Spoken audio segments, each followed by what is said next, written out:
quand il y a des problèmes de sécurité, qu'on fait croire aux Français, eh bien on devrait remettre la peine de mort en vigueur parce que ça réglera le problème. Très souvent, parce que, et ça, je me refuse à faire de la communication des effets d'annonce, parce qu'on se dit, on va dans le sens du peuple qui dit, eh bien, on veut que tout cela ça cesse. Et je connais la question de la prostitution à Paris.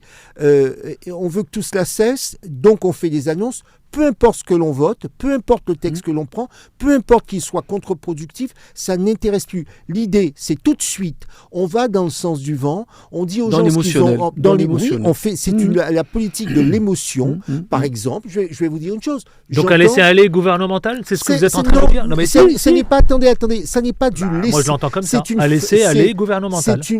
C'est une facilité intellectuelle. C'est une forme de paresse intellectuelle, et puis c'est de la démagogie. Quand il y a des problèmes de sécurité, qu'on fait croire aux Français, eh bien on devrait remettre la peine de mort en vigueur parce que ça réglera le problème. Mais il faut être tombé sur la tête pour imaginer qu'en remettant la peine de mort comme cela, on va régler le problème de l'insécurité en France, mais de la grande criminalité. C'est être moins dans l'effet d'annonce pour les élus, être plus dans la réflexion et l'honnêteté intellectuelle. La question de la sécurité ou de l'insécurité ne se réglera pas d'un coup de baguette magique, et elle ne